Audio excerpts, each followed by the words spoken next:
বিসমিল্লাহির রহমানির রহিম। মিথ্যা ও তার ভয়াবহ পরিণাম। মুফতি মুহিব্বুল্লাহ হাবিবি, জামিয়া ইসলামিয়া আরাবিয়া মাদ্রাসা, বেগমগঞ্জ, নোয়াখালী। আলহামদুলিল্লাহি ওয়াহদাহ, ওয়াসসালাতু ওয়াসসালামু আলা মান লা নাবিয়্যা বা'দাহু। أما بعد، قال الله تعالى في كلامه المجيد وفرقانه الحميد: أعوذ بالله من الشيطان الرجيم، فاجتنبوا الرجس من الأوثان واجتنبوا قول الزور। মুহতারাম হাজিরিন, আমি আপনাদের সামনে মহাগ্রন্থ আল কুরআন থেকে সূরা হজের ৩০ নম্বর আয়াত তিলাওয়াত করেছি এবং বুখারী শরীফের কিতাবুল ঈমান অধ্যায় থেকে ৩৩ নম্বর হাদিস পাঠ করেছি। সংক্ষিপ্ত সময়ে এই আয়াত ও হাদিসের আলোকে কিছু কথা বলার চেষ্টা করব। ওয়ামা তাওফীক ইল্লা বিল্লাহ। ভূমিকা। মুহতারাম হাজিরিন, বুখারী শরীফের যে হাদিসটি আমি পাঠ করেছি তাতে রাসূল মুনাফিকের ৩টি আলামত বর্ণনা করেছেন। ১ নম্বর, ইযা হাদ্দাসা কাযাবা, যখন সে কথা বলে মিথ্যা বলে। ২ নম্বর, ওয়া ইযা ওয়া'আদা আখলাফা, যখন সে ওয়াদা করে ওয়াদা ভঙ্গ করে। ৩ নম্বর, ওয়া ইযা উ'তুমিনা খানা, যখন তার কাছে কেউ আমানত রাখে তখন আমানতের খেয়ানত করে। বিস্তারিত আলোচনা। মুহতারাম হাজিরিন, প্রথম আলামতটি অর্থাৎ বুখারী শরীফের যে হাদিসটি আমি পাঠ করেছি তাতে রাসূল মুনাফিকের ৩টি আলামত বর্ণনা করেছেন। ১ নম্বর, ইযা হাদ্দাসা কাযাবা, যখন সে কথা বলে মিথ্যা বলে। ২ নম্বর, ওয়া ইযা ওয়া'আদা আখলাফা, যখন সে ওয়াদা করে ওয়াদা ভঙ্গ করে। ৩ নম্বর, ওয়া ইযা উ'তুমিনা খানা, যখন তার কাছে কেউ আমানত রাখে তখন আমানতের খেয়ানত করে। সবগুলো আলামত আমাদের মাঝে পরিপূর্ণভাবে বিদ্যমান, তাই সবগুলো নিয়েই আলোচনা করা দরকার। তবে সময়ের স্বল্পতার কারণে আজ আমি শুধু প্রথম আলামতটি নিয়েই আলোচনা করব, আর তা হল ইযা হাদ্দাসা কাযাবা, যখন সে কথা বলে মিথ্যা বলে। মুহতারাম হাজিরিন, বর্তমানে মিথ্যা আমাদের জীবনের সাথে এমনভাবে মিশে গেছে যেমন রক্তকণিকা আমাদের শিরা উপশিরায় প্রবাহিত হচ্ছে। কাজকর্ম থেকে শুরু করে লেনদেন, উঠা বসা ও চলাফেরা সর্বক্ষেত্রে আমাদের থেকে শুধু মিথ্যাই প্রকাশ পাচ্ছে। অথচ পবিত্র কুরআনে মিথ্যাকে মূর্তি পূজার সমপর্যায়ের গুনাহ বলা হয়েছে। যেমন সূরা হজের ৩০ নম্বর আয়াতে আল্লাহ তাআলা ইরশাদ করেন, ফাজতানিবুর রিজসা মিনাল আওসানি ওয়াজতানিবু কওলা যুরি, তোমরা মূর্তি পূজা থেকে বেঁচে থাকো এবং মিথ্যা বলা থেকেও বেঁচে থাকো। হজ ৩০। এখানে আল্লাহ তাআলা মূর্তি পূজার সাথে মিথ্যাকেও একসাথে উল্লেখ করেছেন। তার মানে মূর্তি পূজা যেমন অপরাধ, মিথ্যাও তেমন অপরাধ। মিথ্যা শিরকের সমপর্যায়ের গুনাহ। মুহতারাম হাজিরিন, মুসলিম শরীফে মিথ্যাকে শিরকের সমপর্যায়ের গুনাহ বলা হয়েছে। যেমন রসুল সাহাবায়ে কেরামকে জিজ্ঞাসা করলেন, আলা উনাব্বিউকুম বি আকবারিল কাবাইর সালাসান, ক্বালু বালা ইয়া রাসূলাল্লাহ, ক্বালা আল ইশরাকু বিল্লাহি ওয়া উকুকুল ওয়ালিদাইনি ওয়া শাহাদাতুজ জুরি ওয়া ফি রিওয়ায়াতিন আও কাউলুন নূরি। মুসলিম ১৪৩। আমি কি তোমাদেরকে সবচেয়ে বড় গুনাহ কি তা বলে দেব না? সাহাবায়ে কেরাম বললেন, জি হা ইয়া রাসূলাল্লাহ, অবশ্যই বলে দিন। এভাবে রসুল ৩ বার জিজ্ঞাসা করলেন, সাহাবায়ে কেরামও ৩ বার উত্তর দিলেন। তারপর রসুল বললেন, সবচেয়ে বড় গুনাহ হল ৩টি। ১, আল ইশরাকু বিল্লাহি, আল্লাহর সাথে কাউকে শরিক করা। 2 ওয়াউকুফুল ওয়ালিদাইনি, মাতা পিতার নাফরমানি করা। 3 শাহাদাতু জুরি আও কৌলুন জুরি, মিথ্যা সাক্ষ্য দেয়া বা মিথ্যা বলা। মুসলিম 143। এই হাদিসে বোঝানো হয়েছে শিরক করা যে পর্যায়ের গুনাহ, মিথ্যা বলাও সে পর্যায়ের গুনাহ। মাতা পিতার নাফরমানি করা যে পর্যায়ের গুনাহ, মিথ্যা বলাও সে পর্যায়ের গুনাহ। মিথ্যা সকল ধর্মেই মহাপাপ। আল্লামা তাকি উসমানী দাবা লিখেছেন, মিথ্যা বলা মহাপাপ। এটা শুধু আমাদের ধর্মে যে তা নয়, বরং পূর্বের সকল ধর্মে মিথ্যা বলা মহাপাপ ছিল। এমনকি জাহিলিয়াতের যুগেও মিথ্যাকে জঘন্যতম পাপ মনে করা হতো। ইসলাহি খুতবা 3.138। ঈমানদার কখনো মিথ্যাবাদী হতে পারে না। বাইহাকি শরীফে আছে, একবার রসুলকে জিজ্ঞাসা করা হল, ইয়া রসুল আল্লাহ, আয়াকুনুল মুমিনু জাবানান? ক্বালা নাআম। ফাকিলা লাহ, আয়াকুনুল মুমিনু বাখিলান? ফাকালা নাআম। ফাকিলা লাহ, আয়াকুনুল মুমিনু কাযযাবান? ফাকালা লা। বাইহাকি 4472। হে আল্লাহর রসুল, মুমিন কি কাপুরুষ হতে পারে? রসুল বললেন, হ্যাঁ, হতে পারে। আবার জিজ্ঞাসা করা হল, মুমিন কি কৃপণ হতে পারে? রসুল বললেন, হ্যাঁ, হতে পারে। আবার জিজ্ঞাসা করা হল, মুমিন কি কখনো মিথ্যাবাদী হতে পারে? এবার তিনি উত্তর দিলেন, না, মুমিন কখনো মিথ্যাবাদী হতে পারে না। অর্থাৎ ঈমানদার বান্দা সব গুনাহ করলেও মিথ্যা নামক গুনাহ করতে পারে না। বাইহাকি 4812, মুয়াত্তায়ে মালিক 824। এজন্য উলামায়ে কেরাম বলেন, মিথ্যা হল সকল পাপের মূল। এটাকে উম্মুল আমরাজও বলা হয়, অর্থাৎ সকল পাপের মা। মা থেকে যেমন সন্তানের জন্ম হয়, তেমনি মিথ্যা থেকে হাজারো পাপের জন্ম হয়। এ সম্পর্কে সাহাবায় যুগের একটি ঘটনা আমি আপনাদের সামনে তুলে ধরছি। গুনাহ থেকে বাঁচার কৌশল। সাহাবায়ে কেরামের জামানায় এক যুবক রসুল সাহের কাছে এসে বলল, ইয়া রসুল আল্লাহ, আমার 4টি বদ অভ্যাস আছে: মদ খাওয়া, চুরি করা, জিনা করা এবং মিথ্যা বলা। এগুলো করা ছাড়া আমি থাকতে পারি না, আবার একসাথে সবগুলো ছাড়তেও পারি না। তাই আমাকে পরামর্শ দিন, আগে কোনটা ছাড়লে আমার জন্য ভালো হবে, তারপর ক্রমান্বয়ে বাকিগুলো ছেড়ে দেব। রসুল বললেন, আগে তুমি মিথ্যা ছেড়ে দাও। সে বলল, এটা তো সহজ। তারপর সে মিথ্যা না বলার উপর ওয়াদা করে চলে গেল। এদিকে রাত যখন গভীর হল, একে একে তার খারাপ অভ্যাসগুলো জেগে উঠল। মন চাচ্ছিল মদ খাওয়ার জন্য, জিনা করার জন্য, চুরি করার জন্য। পরক্ষণে আবার চিন্তা করল, সকালবেলা যদি রসুল জিজ্ঞাসা করেন, কাল রাতে কি করেছিলে, তখন আমি কি উত্তর দেব? মিথ্যা তো বলা যাবে না, কারণ মিথ্যা না বলার ওয়াদা করেছি। আবার সত্যেও বলা যাবে না, তাহলে ধরা পড়ে যাব। এভাবে চিন্তা করতে করতে একসময় সে মদ খাওয়া ছেড়ে দিল, জিনা করা ছেড়ে দিল, চুরি করাও ছেড়ে দিল। অর্থাৎ মিথ্যা বর্জনের মাধ্যমে অন্যান্য গুনাহগুলো বর্জন করা তার জন্য সহজ হয়ে গেল।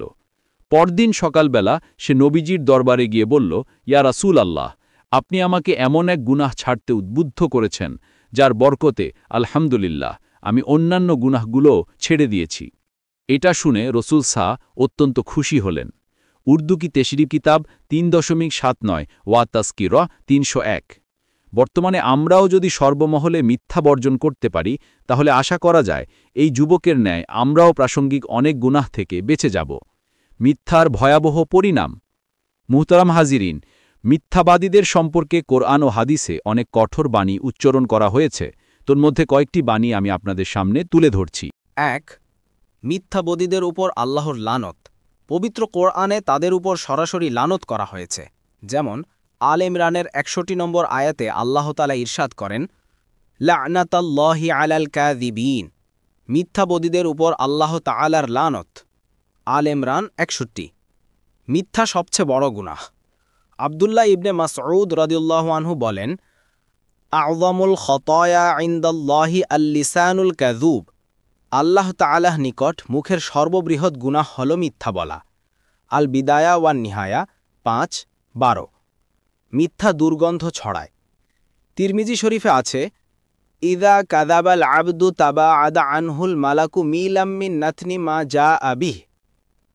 মানুষ যখন মিথ্যা বলে, ফেরেশতারা দুর্গন্ধে 1 মাইল দূরে সরে যায়। নাউযুবিল্লাহ। তিরমিজি 1972। মিথ্যা সবচেয়ে ঘৃণিত চরিত্র। তিরমিজি শরীফে আছে, আম্মাজান আয়েশা রাদিয়াল্লাহু আনহা বলেন, মা কানা খুলুকুন আবহুবা ইলা রসুলিল্লাহি সাল্লাল্লাহু আলাইহি ওয়াসাল্লাম মিনাল কাযিব ওয়ালাকাদ কানা আর-রাজুলু ইউহাদ্দিসু ইনদান নাবিয়্যি সাল্লাল্লাহু আলাইহি ওয়াসাল্লাম বিল কিযবাতি ফামা ইয়াজালু ফি নাফসিহি হাত্তা ইয়ালামা আন্নাহু কদ আহদাসা মিনহা তাওবাতান। রসুলের নিকট মিথ্যার চেয়ে ঘৃণিত আর কোনো চরিত্র ছিল না।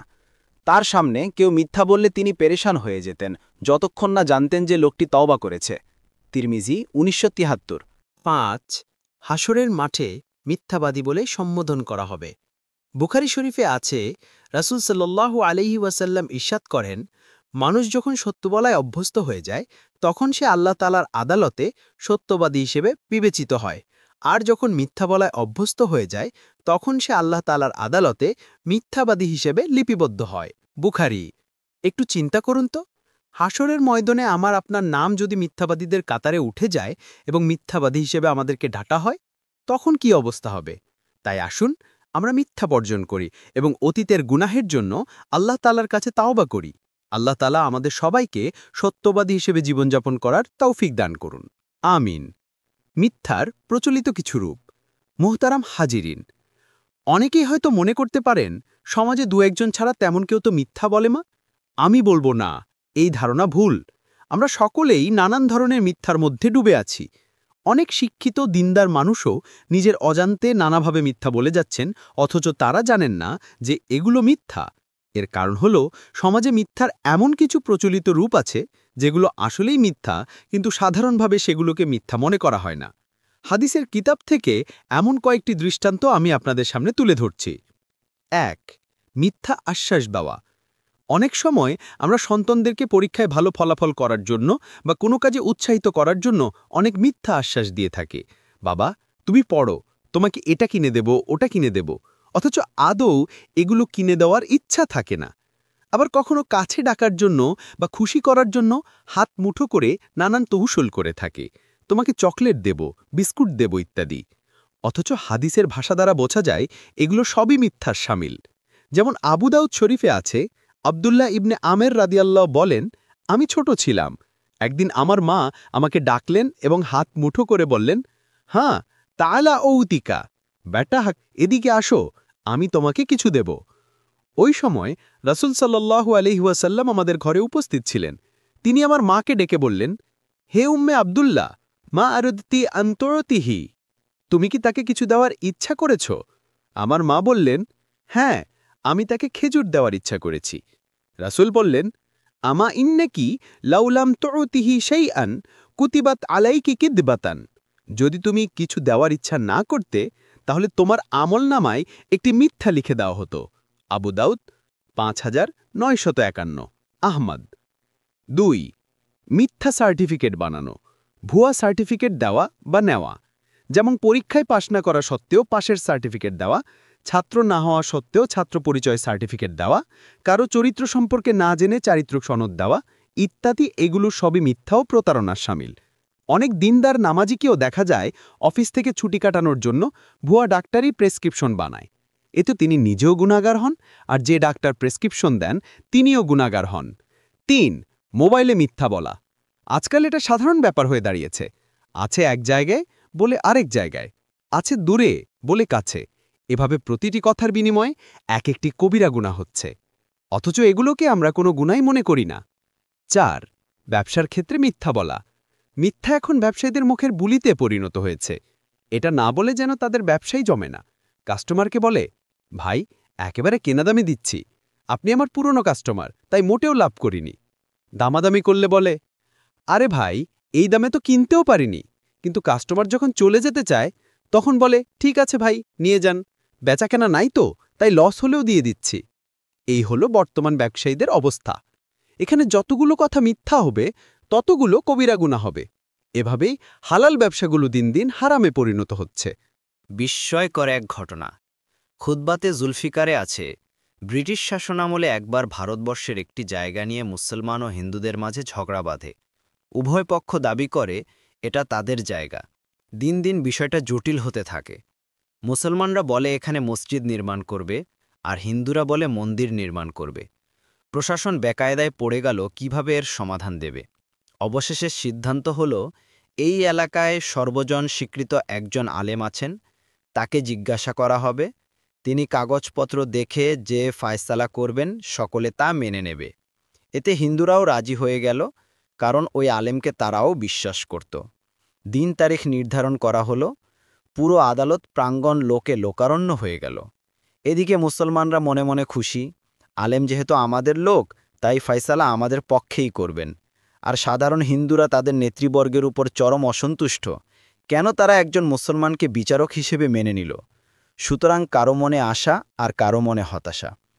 কিন্তু আশ্চর্যজনক বিষয় হল, ওই আলেম সকল কাগজপত্র দেখে নিরপেক্ষ রায় দিলেন, জায়গাটা হিন্দুদের।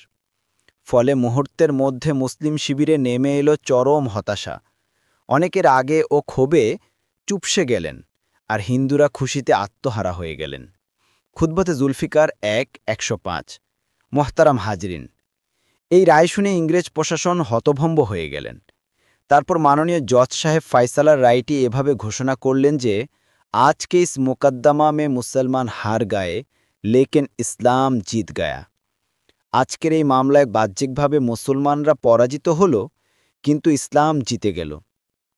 কারণ ইসলাম দেখিয়ে দিল তার সততা ও ন্যায়পরায়ণতা, দেখিয়ে দিল ইসলামে কোনো পক্ষপাতিত্ব নেই, কোনো স্বজনপ্রীতি নেই, কোনো লুকোচুরি নেই, বরং ইসলাম তার নীতিতে অটল।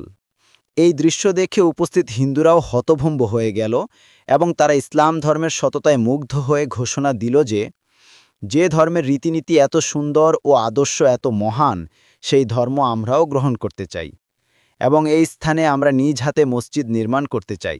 সুবহানাল্লাহ! দেখুন, সত্যের জয় আর অসত্যের পরাজয় কিভাবে হয়। খুতবাতে জুলফিকার 1:105। মুহতারাম হাজরিন, এটা চিরন্তন সত্য যে যুগে যুগে মানবজাতি এই বাক্যের সত্যতার প্রমাণ পেয়েছে।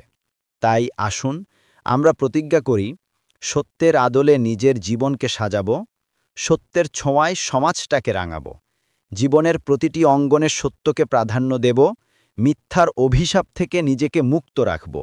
আল্লাহ তাআলা আমাদেরকে আমল করার তৌফিক দান করুন। আমিন।